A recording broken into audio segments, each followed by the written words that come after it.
This story is based on a published, anonymized HOA case involving a disabled veteran. The legal outcome, the approved driveway plans, the 28-foot width issue, the 4-foot setback claim, and the appeal are drawn from that public account. Names, dialogue, scene details, and parts of the chronology have been reconstructed for storytelling. The first thing I put on the kitchen table was the approval. The second thing I put beside it was the letter telling me to tear out the work that approval had allowed. The 2 pages did not merely disagree. They seemed to belong to different realities. One showed the driveway plan our design committee had reviewed before construction.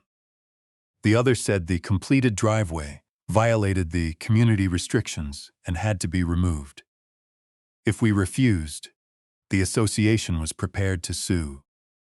Through the window behind those papers, I could see the new strip of concrete running beside our van.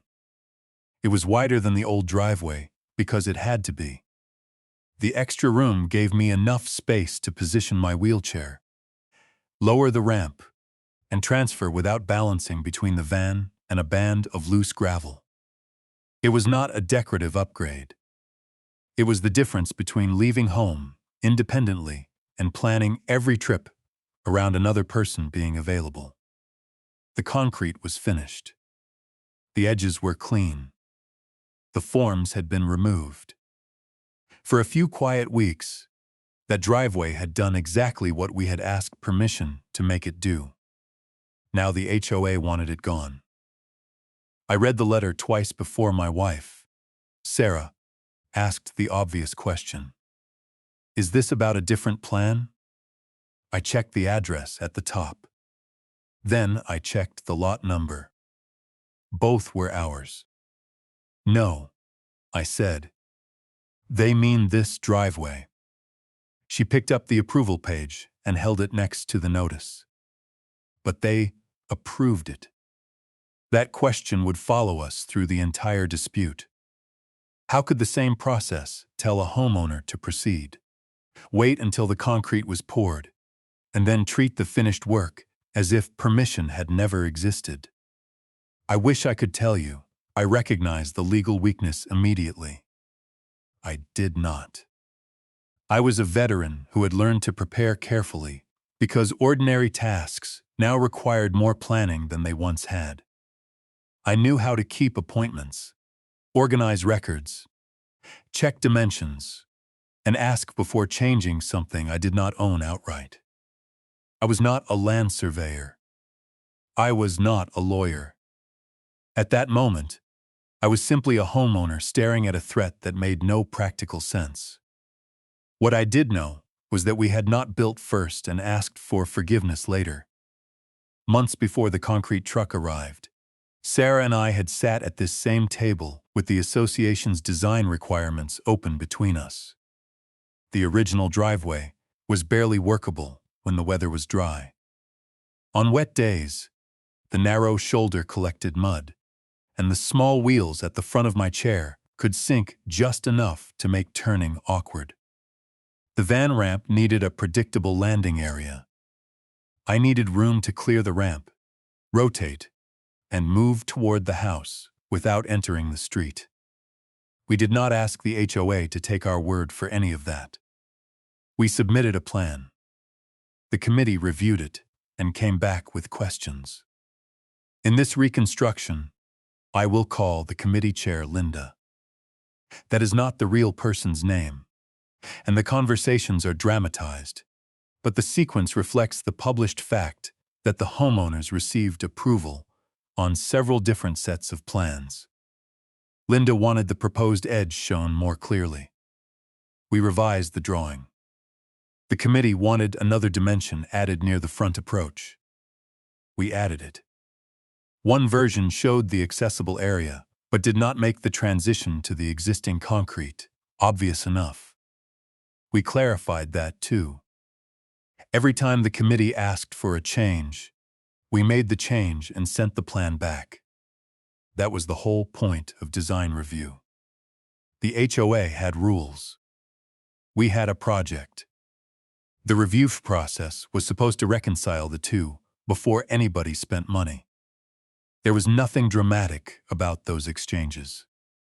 Most suburban conflicts do not announce themselves with shouting. They begin with attachments, short emails, and phrases like "for clarification" or "please revise and resubmit." Sarah kept the plan versions in a folder on her laptop. I printed the approvals because I had spent enough time dealing with government systems to distrust any portal that promised permanent access to a document. At the time, that habit felt old-fashioned. Later, it felt like oxygen. When the final direction came back approved, we did not celebrate. We called the contractor and scheduled the work. That distinction mattered to me. Approval was not a trophy. It was the point at which we were entitled to rely on the process and move forward. The crew removed the narrow outer strip, prepared the base, and formed the expanded area. I watched from the garage while they checked the slope. Sarah took photographs, partly because it was satisfying to see the plan become real, and partly because documenting progress had become second nature in our house. By late afternoon, the surface was smooth. Concrete, it turned out, could cure faster than an HOA could finish changing its mind. For the first time since we bought the van, I could lower the ramp without calculating whether a tire, a trash bin, or a patch of soft ground would steal the space I needed. I rolled out, turned toward the house, and went inside without Sarah walking beside me to steady the chair. That was the victory we thought we had purchased. Not a larger-looking driveway. Not a landscaping improvement. One ordinary trip from a vehicle to a front door without asking for help.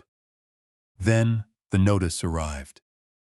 At first, I treated it like a clerical mistake. I wrote a short response. I attached the approval. I included the plan version we had followed and asked the management company to confirm that the enforcement file would be closed. The answer did not close anything. The association's position, as described in the public case account, was that the driveway violated the community restrictions. It relied on two separate points. The documents limited a driveway to a maximum width of 28 feet. They also required the driveway to remain at least 4 feet from the adjoining property line. Those two numbers began to appear everywhere in our conversations. 28 feet. 4 feet. The first sounded bad because it was bad. There was no meaningful dispute that the finished driveway was wider than 28 feet. When our attorney later said that plainly, I remember feeling the room get smaller. People like stories in which the homeowner opens a folder and discovers that every fact favors him. Real disputes are rarely that generous. Sometimes the other side has one fact that is both simple and true. Ours was the width. When we met the attorney I will call Eric, he did not wave it away. He did not promise that accessibility erased every restriction. He read the approvals, read the enforcement letter, and separated the HOA's two allegations instead of allowing them to blend into one large accusation. The width is one issue, he said. The setback is another. I pointed at the rule. If we are over 28 feet, doesn't that end it? It means we do not pretend the width is something it is not, he said. But if they also claim you are inside a 4-foot setback, they still have to prove that claim. That was not the dramatic answer I wanted. It was better. It was an answer that could survive contact with the facts. A tape measure was not going to develop stage fright and shrink our driveway for us. The question was whether the HOA could establish both violations it had chosen to pursue, using evidence reliable enough to support the remedy it demanded. Eric placed the setback language beside the measurement the association relied on. 4 feet from what? He asked. The property line, Sarah said. Right.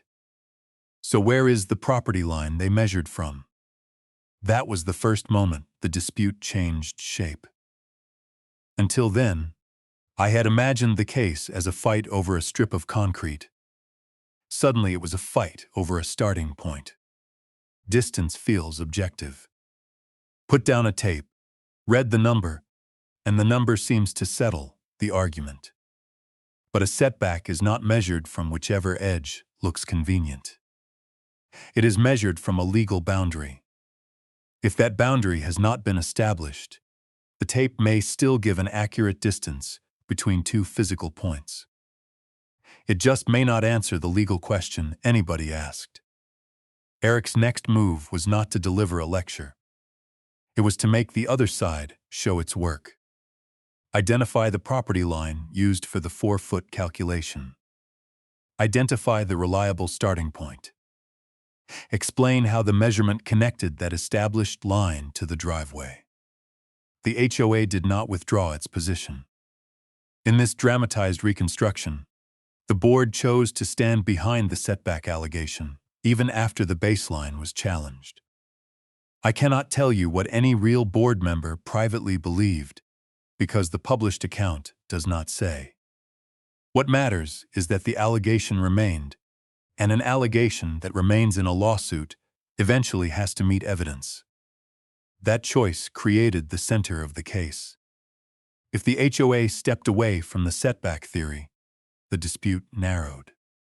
If it continued demanding removal based on that theory, it had to establish the line from which 4 feet could be measured.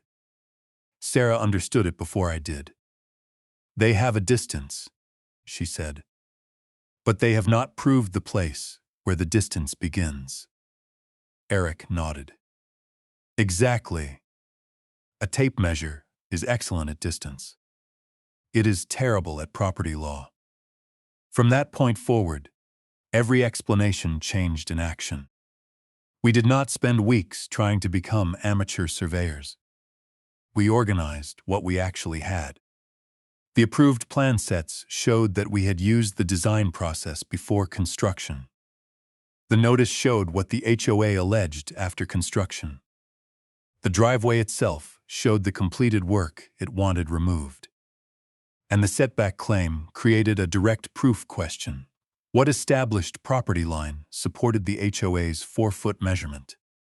The public account does not reveal every document exchanged or every argument made. That privacy matters. So I will not invent a secret survey, a missing email, or a witness who suddenly confessed. The strength of the case was more ordinary than that. The HOA had chosen a measurement. It had not established the legal starting line for that measurement. As the dispute moved toward court, that gap became harder to hide inside general language about compliance. The pressure did not disappear just because we had identified a weakness. Our driveway was still complete. The removal demand still hung over it. Every time I used the van, I looked at the concrete and imagined a crew cutting it back. The space that had given me independence now also measured the risk we had taken by trusting the approval. There was a practical way to make the anxiety stop.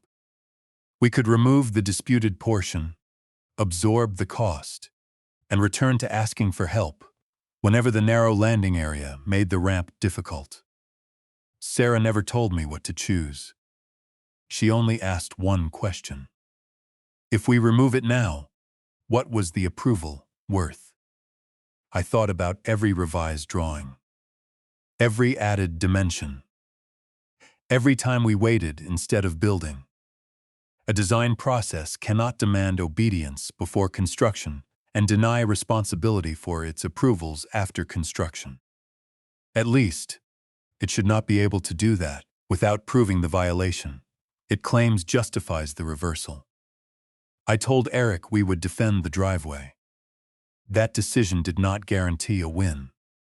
It guaranteed that the HOA would have to carry its allegation into a place where we measured it was not the same as proving where the measurement began. Near the midpoint of the dispute, the two choices finally collided. The association continued to stand behind its 4-foot setback claim. We continued to insist that it established the adjoining property line. The judge did not need a theatrical revelation. The judge needed a reliable starting point. The HOA did not establish one. And without that property line, its setback measurement had no proven anchor.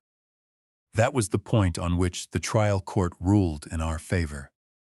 The driveway could remain. When Eric called with the result, I was in the garage beside the van. I had been tightening a loose strap on the ramp bag, an ordinary task I had done dozens of times, and for several seconds, I did not understand what he meant. "As it is?" I asked. "As it is," he said. I looked down the full width of the concrete. Nothing about it had changed in that instant. No line moved. No section became narrower. The physical facts were exactly what they had been the day before. What changed was the association's ability to force us to destroy it based on claims it had not established. That distinction is important because it is easy to tell this story incorrectly. We did not win because a judge decided wheelchair access automatically defeated every HOA rule. The public account does not say that. We did not prove that the driveway was secretly under 28 feet. It was not. We won because the association carried allegations into court and failed to establish what it needed to establish. The width issue did not magically disappear. It simply did not prove the separate setback claim. Think of it this way. If someone accuses you of breaking 2 locks, proof that one lock is damaged does not identify who damaged the second. Each claim has elements of its own. The HOA had a real width point. It also alleged that the driveway sat too close to the neighboring property line. To prove that second allegation, it first needed to establish where that property line was. The trial judge found that it had not done so. For the first time since the notice arrived, I used the driveway without mentally dividing it into pieces that might be cut away. I lowered the van ramp, rolled onto the concrete, turned toward the house, and let the routine be routine. Sarah stood inside the doorway. "How does victory feel?" "Mostly level," I said. She laughed, and that small laugh did more for me than any imagined scene of the board being humiliated. The dispute had made every trip across our own property feel temporary. The ruling gave ordinary life its permanence back. We did not hold a party. We did not send sarcastic messages. We did not circulate a victory letter to the neighborhood. The clients in the published account were relieved, and that is the emotion I understand best. Relief is quieter than revenge. It looks like putting your legal folder in a drawer and planning the next week without a demolition threat hovering over it. For a little while, that was what we did. Then the HOA appealed. I learned about the appeal on a morning when the driveway was wet from overnight rain. Water darkened the new concrete and made the old section look pale beside it. I had just closed the van door when Sarah came outside holding her phone. "Eric emailed," she said. I knew from her voice that he was not sending a holiday greeting. The association had asked the Court of Appeals to review the decision. Our first victory had felt like the end, because trial courts are where most people imagine a lawsuit concludes. Evidence is presented. Arguments are made. A judge rules. But a party that believes the court made an error may seek appellate review, and the HOA had decided to continue. The notice did not put a crew back at the edge of our driveway. It did something subtler. It made finality temporary again. I called Eric. "Do we start over?" I asked. "No," he said. "An appeal is not a second trial with a new set of facts. The appellate court reviews the record and the legal issues raised from the case below." That answer helped, but not as much as I wanted it to. A record can still be reviewed. A ruling can still be reversed. The fact that we were not beginning again did not mean the result was safe. The waiting period was one of the hardest parts to dramatize honestly, because waiting contains very little visible action. Nobody uncovered a hidden map. No board member called to confess. There was no late-night break-in at a records office, no surprise witness in a hallway, and no dramatic survey stake glowing under a flashlight. There were briefs, legal arguments, and long stretches in which our only useful task was not to create new problems. So we lived with the driveway. I used it to reach the van. Sarah parked far enough over to leave the ramp area clear. We swept gravel from the edge after storms. Every ordinary use reminded us that the object under appeal was not an abstract improvement. It was a working part of our home. At the same time, I tried not to confuse personal importance with legal certainty. The driveway mattered enormously to us. That did not tell the appellate judges how to rule. The case still turned on the record and on whether the trial court's decision would stand. When friends asked for updates, I kept the answer simple. We won, I would say. The HOA appealed. Both statements were true, and together they described the strange suspended condition of our life. The association's choice to appeal created the story's second major reversal. First, approval had become enforcement. Now victory had become uncertainty.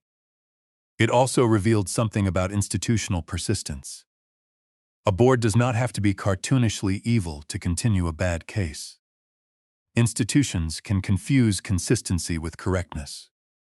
Once money, authority, and public position become attached to a decision, changing course can feel like admitting weakness. I cannot tell you that this was the real board's motive. The source does not disclose it. But it is one reason disputes like this can continue after an outside observer thinks the decisive point is obvious. Our response was less dramatic. We stayed consistent with the position that had carried us through trial. The association alleged a 4-foot setback violation. The trial record did not establish the property line from which that setback had supposedly been measured. The width issue did not fill that evidentiary gap. That was the chain. Approved plans. Completed work. 2 alleged violations. An essentially undisputed width problem. A separate setback measurement. No established property line serving as its starting point. The strength of that chain was not that every link favored us. One did not. The width link was uncomfortable and visible. The strength was that we had not hidden it. We could acknowledge the fact and still ask the court to evaluate the allegation that remained unsupported.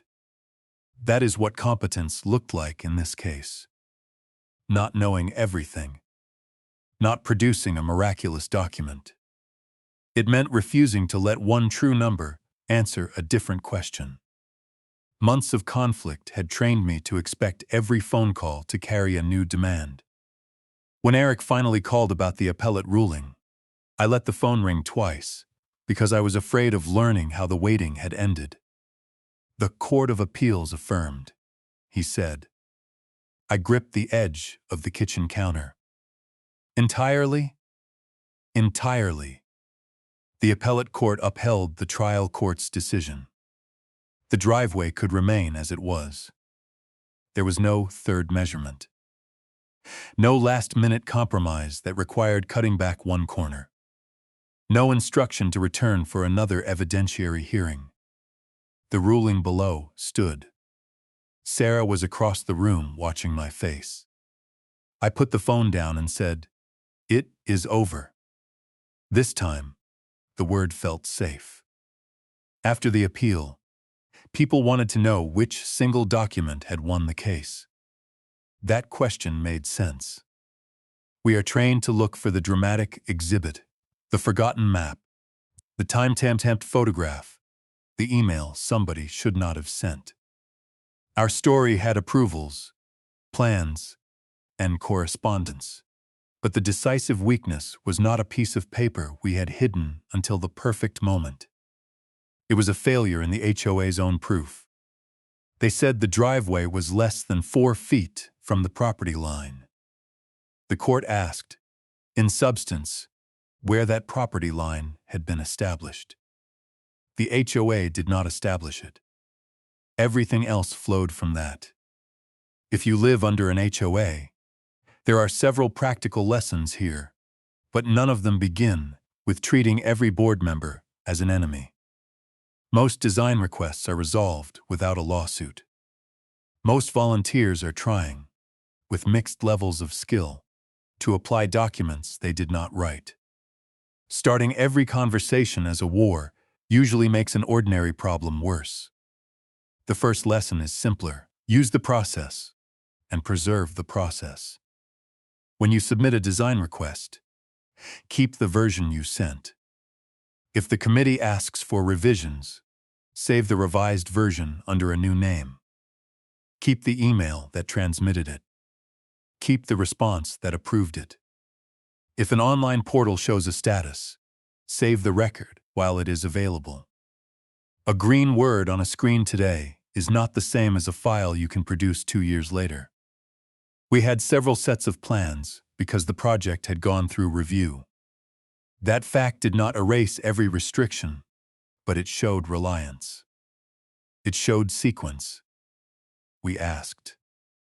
The committee reviewed. We revised. The committee approved. Then we built. Sequence is often where fairness becomes visible. The second lesson is to separate allegations that arrive bundled together. The enforcement position against our driveway sounded like one large conclusion, non-compliant. But underneath that word were 2 distinct claims. One concerned maximum width. The other concerned distance from the property line. The width problem was real. The setback problem required a proven boundary. If we had treated non-compliant as a single indivisible fact, the undisputed width might have swallowed the entire dispute. Separating the claims allowed the court to ask whether each one had been established.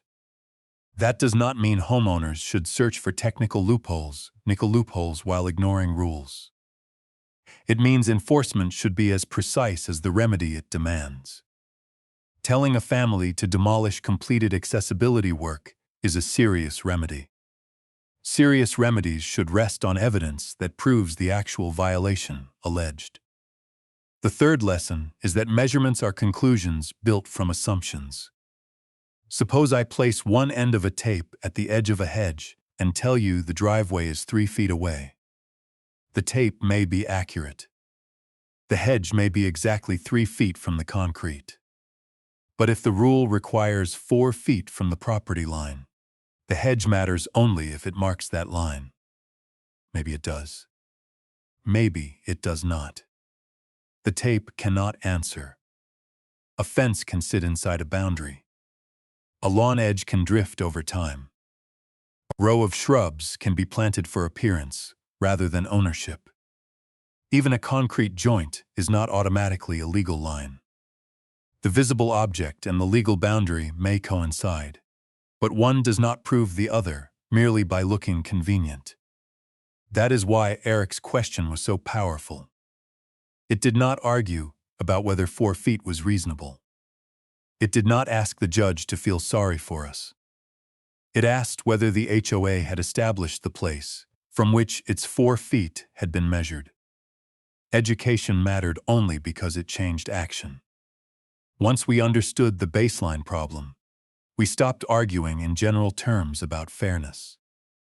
We focused on proof. The fourth lesson is to be honest about bad facts. Our driveway was wider than 28 feet. Pretending otherwise would have damaged our credibility and distracted from the claim the HOA could not establish. A strong case is not a collection of perfect facts. It is an accurate explanation of which facts answer which questions. That kind of honesty is emotionally difficult. When someone threatens your home, you want every part of your position to be clean. You want the other side to be wrong about everything. But credibility often begins when you can say, "They are right about this part. They are not right that this part proves the rest." The fifth lesson is that an approval should change how everyone behaves, even if it does not eliminate every possible dispute. Homeowners rely on design approvals when they hire contractors and commit money. Associations rely on homeowners to submit plans before construction.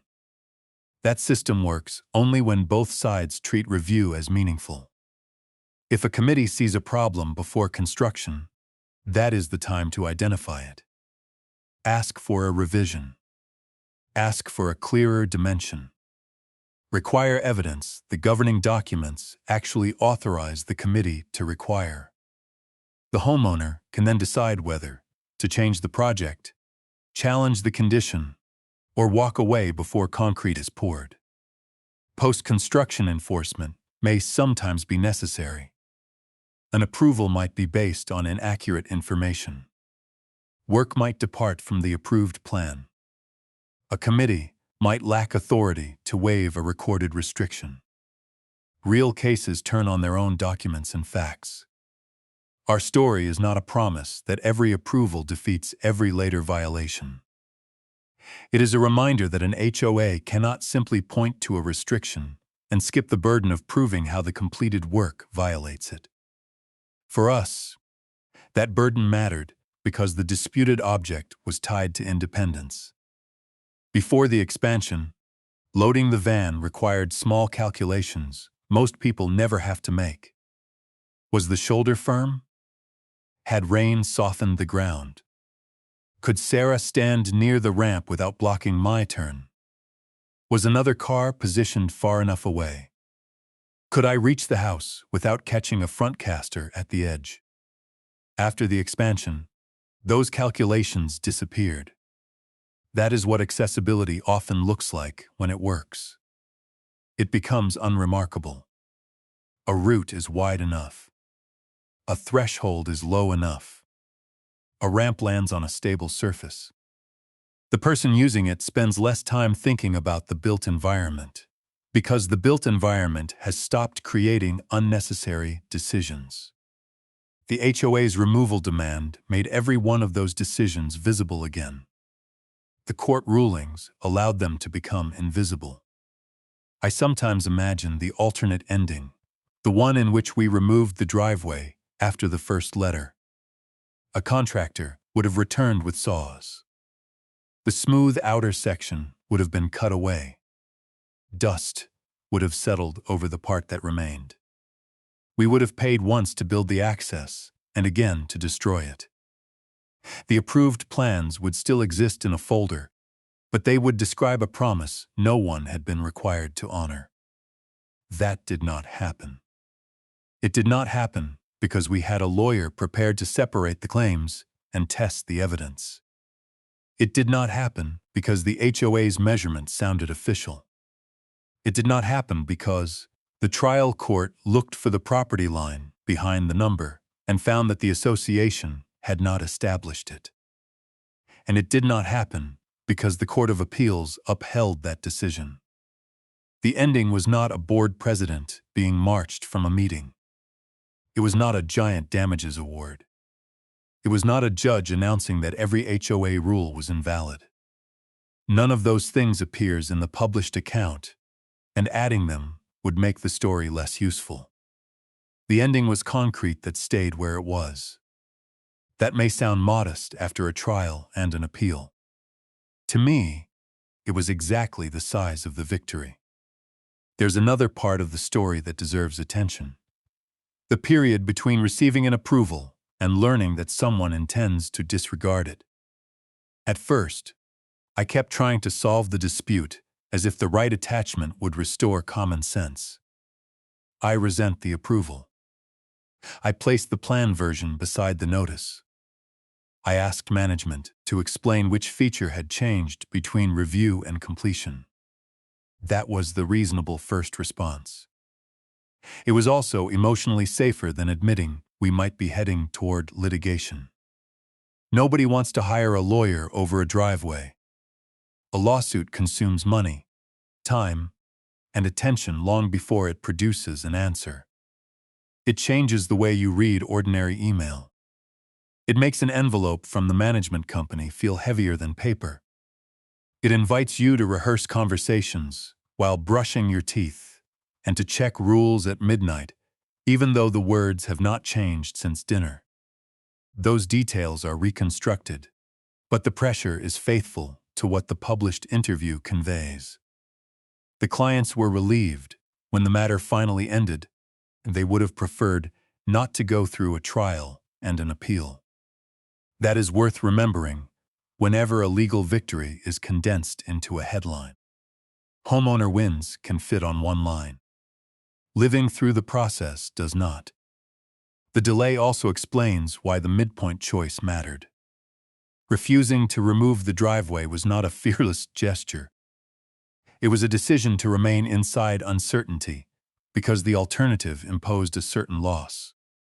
If we removed it, access became harder immediately, and the approval process became meaningless. If we defended it, we accepted the risk that a court could disagree. Competence is sometimes mistaken for confidence. I was not confident every day. I was organized. Those are different things. Organization meant keeping the plan versions in order. It meant not improving the story each time I retold it. It meant letting Eric decide which facts mattered legally, instead of assuming that the most painful fact must be the most powerful one. It meant resisting the urge to accuse the board of motives we could not prove. That restraint protected the case and protects this retelling. We do not know the private names, the address, the association, or the case number from the public account. We do not know exactly what was said in every meeting. We do not know whether a neighbor complained, whether a committee changed membership, or whether someone simply interpreted the documents differently after construction. Those missing facts are not invitations to manufacture certainty. They are boundaries. Within those boundaries, the verified sequence is strong enough. A disabled veteran needed accessible parking and wheelchair access. The homeowners sought design approval. They received approval on several plan sets. They completed the work. The HOA then threatened litigation and demanded removal.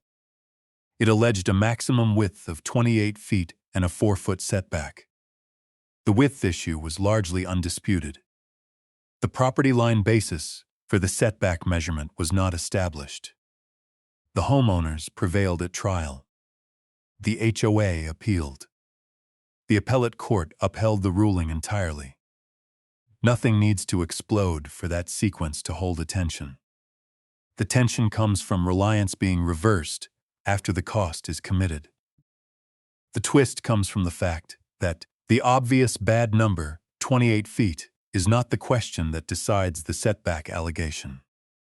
The payoff comes from a judge requiring an authority to prove the foundation of its own measurement. If I were advising my earlier self, before any plan was submitted, I would not tell him to prepare for war. I would tell him to make the review easy to audit. Put a date on every plan. Keep the committee's requested changes with the version that answers them. Ask whether an approval applies to the exact attached drawing. Save the approval outside the portal. Photograph the site before work, during work, and after completion. Keep contractor invoices and scope descriptions. If an enforcement letter arrives, answer the specific allegations rather than writing 5 pages about fairness. And when a measurement is central, ask what physical and legal points define it. Those steps do not guarantee victory. They make the dispute legible. They help an attorney, mediator, board, or court see sequence instead of emotion. Sequence mattered here because the HOA's position effectively asked the homeowners to absorb every consequence of the system's reversal. The family had done the work of submitting plans. The committee had done the work of reviewing them. A contractor had completed the project. Only then did enforcement demand that the homeowners return the property to an earlier condition. If the setback violation had been proved, the legal result could have been different. That is precisely why proof mattered. Sympathy for accessibility should not replace evidence, but neither should institutional confidence replace evidence. The court did not have to choose between compassion and rules. It had to decide whether the association established its claims. On the setback issue, it did not. When I think back to the kitchen table, I no longer see 2 pages from different realities. I see the beginning of an evidence chain. The approval established reliance. The notice established the reversal. The 2 stated violations separated the questions. The width admission preserved credibility. The setback allegation demanded a baseline. The missing property line proof broke that chain on the HOA's side. The trial judgment protected the driveway. The appeal tested the judgment. The affirmance made the protection final.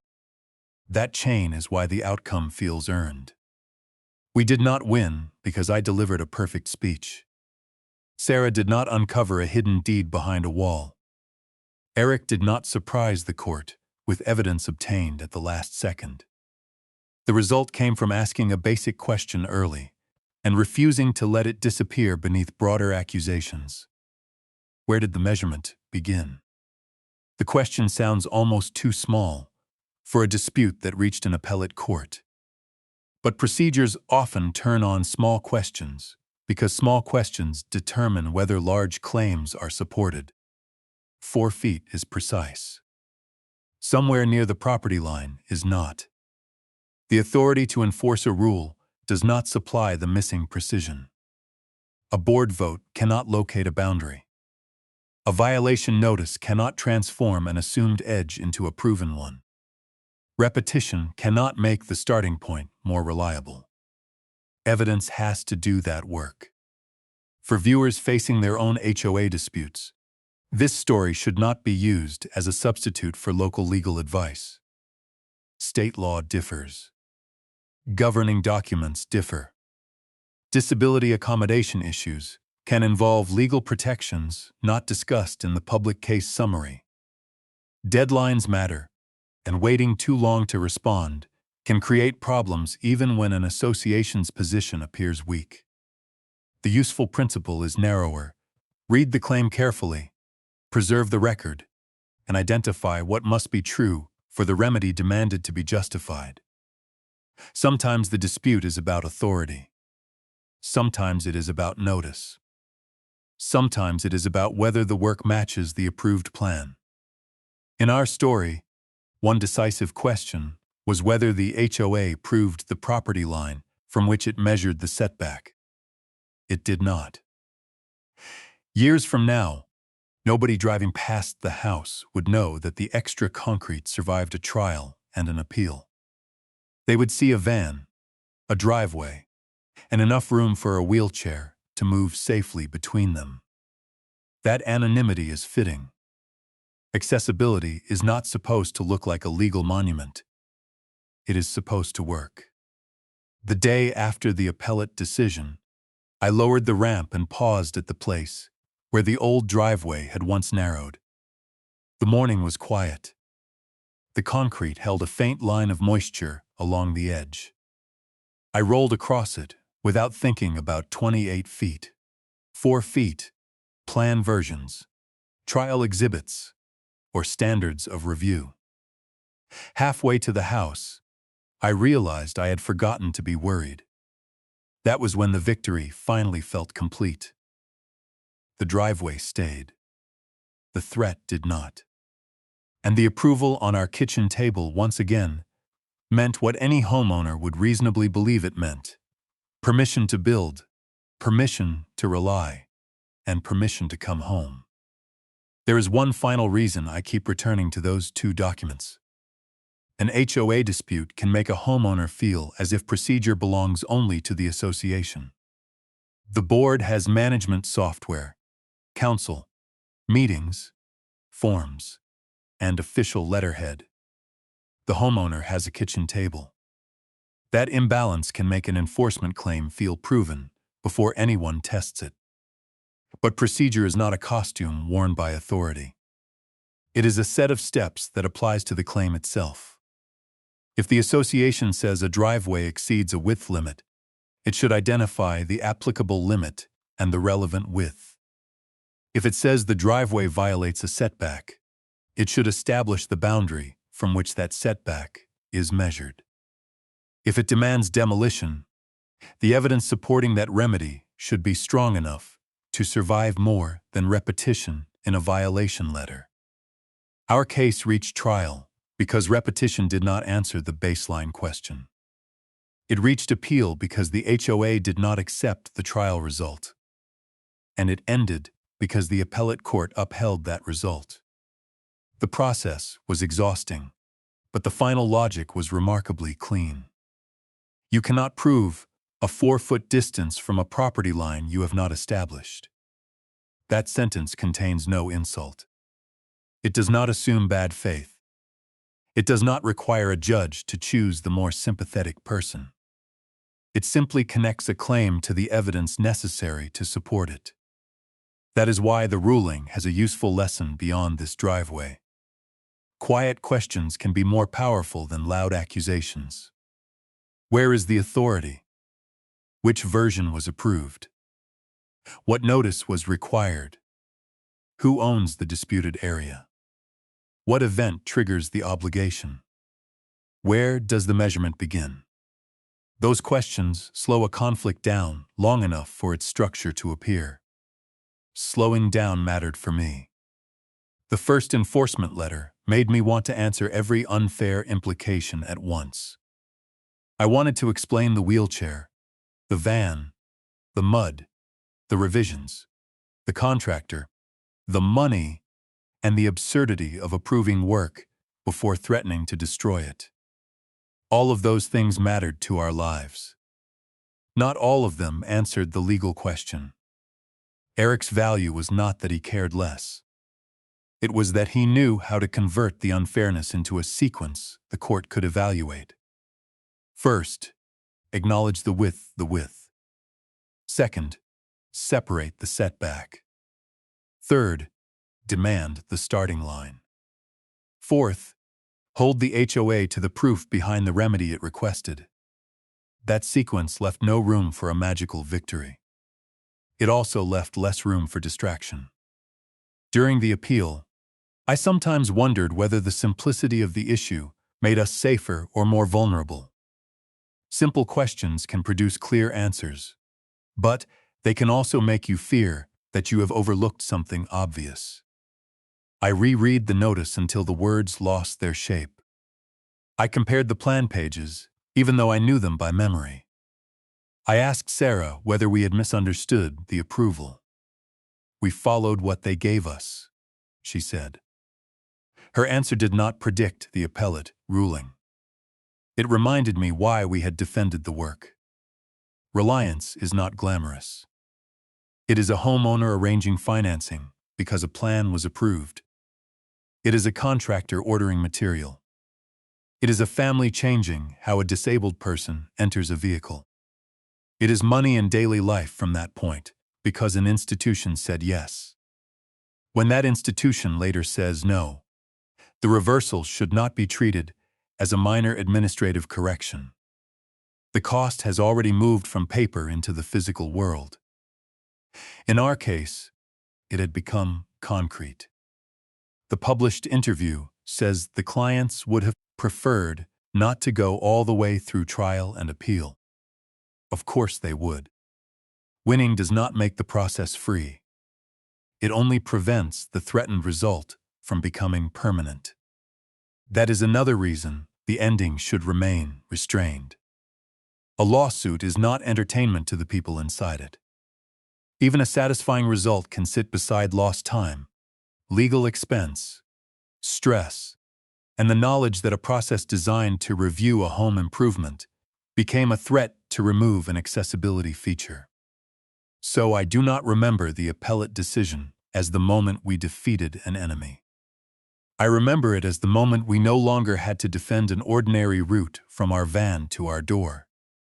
The folder eventually moved out of the kitchen. Sarah placed the plan sets in a storage box with our closing papers. I kept one copy of the final approval closer at hand, not because I expected another fight, but because the experience had permanently changed what the word approved meant to me.